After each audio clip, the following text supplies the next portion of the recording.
Hello, everybody. Welcome to our podcast titled When Digital Illiteracy Decides Uganda's Elections. I'm Mahaley Vikramasinghe, a student from Utrecht University, and with me for this podcast are Renate de Groot from Utrecht University and Clifton George from Kampala International University. We are students, all part of the Bridging Continents program hosted in Kampala, Uganda, by Kampala International University in collaboration with Utrecht University and Junior Achievement Uganda. I would like to begin this podcast by introducing our research question, which is, in what ways does social media influence political perceptions of young people in Ishaka regarding political parties? Now, we had quite an interest in this because, as you may or may not know, the elections in Uganda are upcoming and will take place in January of 2026. And there's quite a lot of tension right now, a lot of talk going on about these elections, and we felt a very big need to look into this, but we want to look into it with an approach of digital illiteracy and see the impact that social media has on these upcoming elections.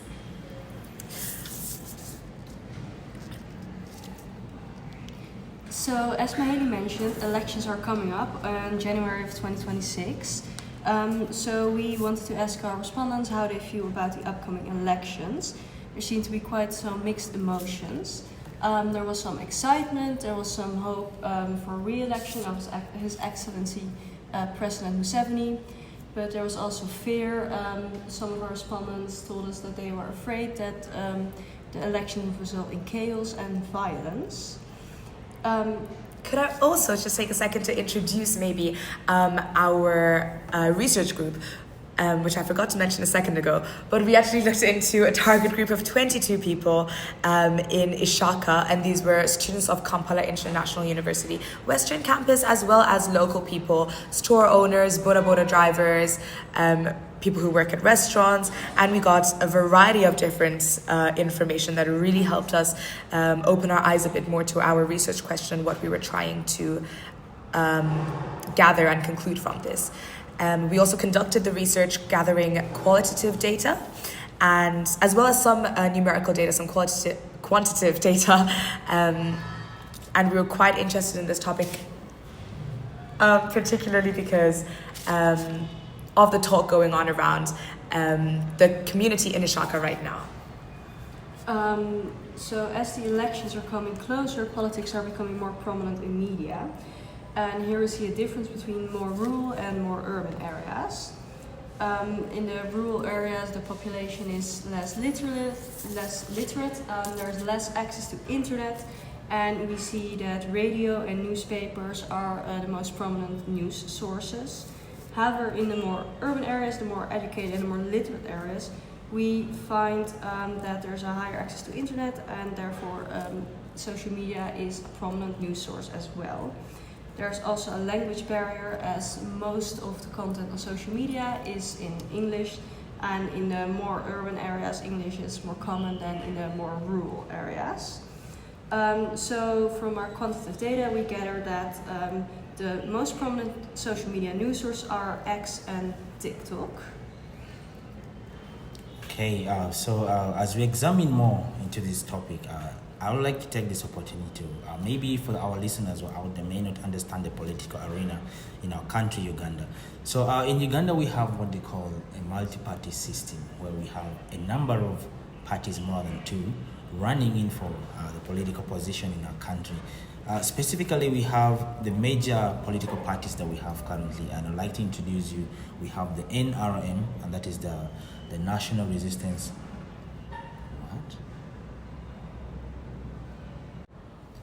So we have the National Resistance Army, that's the NRM, which has been in party since 1986. Apparently they've taken about 39 years in power, and that is under his leadership of His Excellency Museveni Kaguta.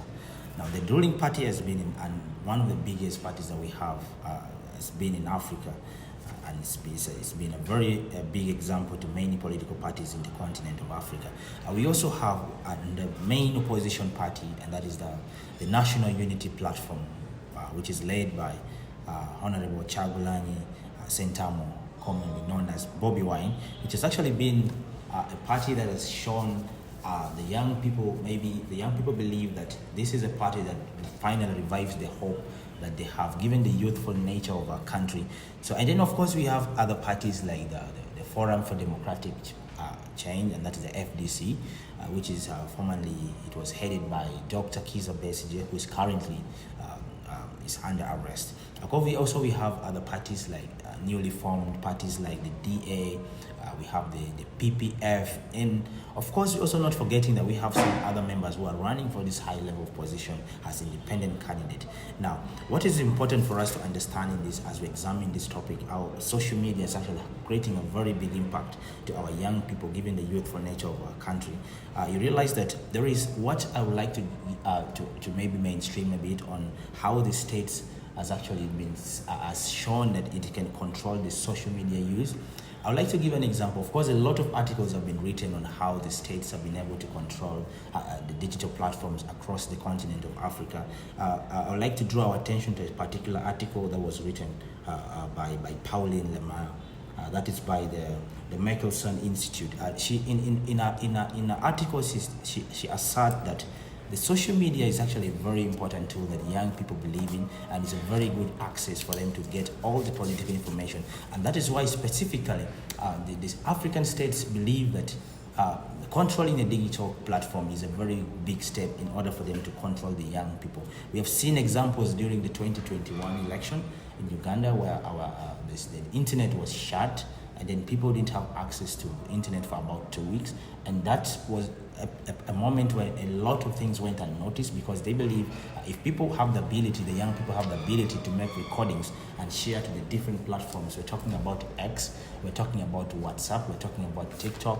It would probably give a very different environment in the country.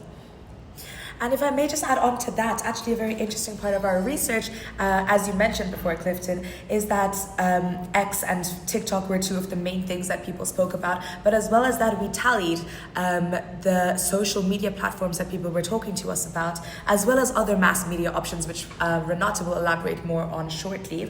However, we also got quite a few votes for Facebook, for Instagram, for national television, WhatsApp, as well as in-person things like rallies, also maybe what we would consider more old-fashioned things like the radio or newspapers. So it was really interesting to hear people's opinions about these as well.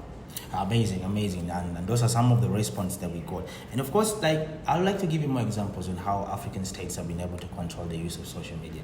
The most recent one we can all take a look at is what happened in Tanzania, and that is just last month where we had elections going on, and then the government decided to shut down internet again, and then the country was, I think, without internet for a week or more. But this all shows how important, how this all stipulate and confirm the stipulations made by some of these authors about how the impact of social media plays a very big factor on how we can change the mindset of the young people politically. So in response to what Clifton has just told us, I would like to share a quote by one of our interviewees regarding the situation in Tanzania. So our interviewee said the following: "There is going to be a lot of torture and violence that is going to happen, and it will go unnoticed. People want to know what is exactly happening, and we have a right as a country to know what is happening to our people, even if we don't really agree with them." So this just goes to show the importance of social media and how influential it can be, influential enough to be perceived as threatening by a government. And if I may even add on to that, as somebody who lives outside of neighboring countries to Tanzania, as somebody who lives in the Netherlands, the news coverage we see about these things is barely existent. We barely see what's happening in Tanzania right now. And the rare videos that you do see, which are very exclusively gathered, are absolutely horrific. It's just piles of dead bodies. And the fact that there's almost no coverage on this is truly shocking. And that's quite what a lot of our interviewees linked to Tanzania. And they said violence like this can outbreak as well in Uganda. Yeah, so maybe just to bring in more clarity to the house. I know some of you out there could be probably wondering, why are we focusing on social media? You believe probably, not many people probably are using social media, but you see, according to the Ugandan Bureau of Statistics, it defines that about 69% of the young people in this country actually have access to internet. And then out of that, we have that 97% of them actually use internet for social networking. And that's why it's a very big focus of our discussion, because if you look at such a huge number accessing and utilizing internet, social media specifically, as the biggest means of getting information and networking, then that becomes a very big interest for us in this discussion. And then also you realize that the same 90, if you look at that number, the statistically that shows that 97%, it's a big number, and then we cannot leave it unnoticed. And as I also draw more in our discussion on this very particular topic, you realize that we have to acknowledge the role of certain people that we have in our society. I'm talking about the political analysts. Many of us could have heard of many of them, but I would like to draw my attention to particularly two of them. One of them is Andrew Mwenda. Andrew Mwenda has actually been very vocal when it comes to government initiatives, when it comes to how the NRM party has actually been able to implement, the government has been able to deliver. And you realize that according to our respondents, some of them actually confess that people like Andrew Mwenda actually play a very big part in their life in on who they vote, because when they come up with certain statements and they make tweets on X and then in the various platforms that they have, they believe certain people like that actually come in with moments of truth, and that has an ability actually to influence on who they vote.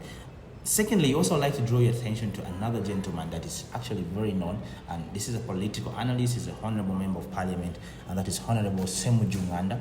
Many times we've seen Ssemujju Nganda come out on the national television, on X spaces, and many civic engagement spaces, criticizing maybe what he thinks the ruling party hasn't done enough. But at the end of the day, according to the respondents, you realize that these people actually, their opinion actually matters a lot, and it has the ability and the power to influence the decision made by some of the young people who follow them. To follow on that, Renata previously mentioned that there's a difference between the content on social media that is written and published in English as opposed to the local language here. And one of our interviewees actually said that people are quite digitally illiterate because certain people don't speak English outside of the major cities in Uganda. And how, as somebody who lives in Uganda and probably sees more political content than we do, would you agree with this interviewee, and would you say that most of the promotion for political parties is done in English, or would you say a fair amount is done in maybe a different local language? I would like to say maybe the shares are a bit equal, because maybe for what is referred to as national televisions, because they believe to have it in the official language, and probably most of the national television platforms would rather share something in the national language that everyone would understand. But actually a very big fraction of the local content is actually created in different languages, and I believe this is everywhere, so it's a bit subjective. Mm-hmm. It's not conclusive that it's mainly in the English language. Mm-hmm. Yes. Yeah, that's very interesting, and I think that links really well to people being digitally illiterate simply because of not being able to speak the language that certain content is written in. So I would also just like to circle back to what Clifton was saying about people such as Andrew Mwenda. Social media is capable of giving people such as Andrew Mwenda a platform, and the difference between social media and mass media is that social media is seen as more objective than mass media, as it is not censored to the same extent. Freedom of speech is greater on social media. But therefore people are also less likely to question what they see online and are more likely to believe the media they consume to be objective. However, it is important to keep the existence of echo chambers and algorithms in our minds. I think most of our listeners are familiar with algorithms, but I will shortly clarify what an echo chamber is. So the definition of an echo chamber is an environment in which a person encounters only beliefs or opinions that coincide with their own, so that their existing views are reinforced and alternative ideas are not considered. So while many people are aware of the existence of algorithms and echo chambers, we apply that information to the content others consume, but we often tend to forget that what we consume is also regulated by an algorithm. Instead of critically reviewing what we see online, we accept it as the objective truth. Mm-hmm. That actually kind of reminds me of a quote that one of our interviewees said, which was that people have the right to know about what is going on. However, unfortunately, as we can see what's going on in Tanzania and what happened in Uganda previously during political elections, is that freedom of speech is extremely limited. By restricting internet access, that's also restricting freedom of speech. Now, to link back to one of the statistics that was mentioned previously by Clifton, again, 91% of our interviewees believe that social media plays a very big role in influencing their political opinions ahead of this election. And to second that, 9% attributed to other incentives such as money and benefits being a reason that they vote, and in fact said that social media has absolutely nothing to do with their thought process and voting in this upcoming election, which is that's quite interesting to hear, and that's quite interesting to know. Now, given these statistics, our call for action, circling back to our research question, is that young people need to vote. Uganda has an extremely young population, which we previously mentioned we consider young to be from 18 till 30 years old. And we spoke to a lot of people, actually, and we directly asked them, are you going to vote? And if so, who are you going to vote for? And quite a few people, unfortunately, said that there was no point in voting, and that there was, regardless of all these social media posts and propaganda being promoted right now, that there's a clear winner, whether people like it or not, and that would be the party of His Excellency President Museveni, as he's been in power for now almost 40 years. And so, unfortunately, young people did say that they don't vote because there's no point to it, which is quite upsetting to hear, actually. Yeah. So as we come to conclusion of this podcast, it's actually very important for us to know that looking at these findings that we got, it realizes that it stipulates so much that the impact of social media when it comes to the mindset of changing or influencing the young people on who the kind of candidate they vote for. So I believe this kind of civic engagement, discussions is one thing that we need to clearly mainstream it more. Looking at university students and then the community around, given the fact that some of them look at it as a waste of time because they believe that it's already predetermined race. But I believe that we need to engage more, we need to mainstream and have these discussions so that we get to understand what exactly is our role as young people. Should we actually be influenced by what we see on the content? Should we be influenced by a particular candidate or maybe an analyst? And would that really be a point for us to make our decision on who we vote? I believe that the more we have more civic engagement, and I believe social media plays a very big part, that we need to engage and utilize it to optimize some of the changes that we want in this country. And like we earlier on said, the environment is mixed. Some people have hope and others are scared, others are excited. But I think this is an opportunity for us to exercise our rights. And I think the young people out there should actually be willing to participate in this exercise, regardless of what they see or what they feel is going on around the political atmosphere of the country, because it's a fundamental human right and we have to exercise our right. Yeah. And now to circle back and end our podcast, thank you for tuning in and thank you for listening. And remember, dear listeners, be critical of what you see online. Mm-hmm. Thank you all for listening. Thank you.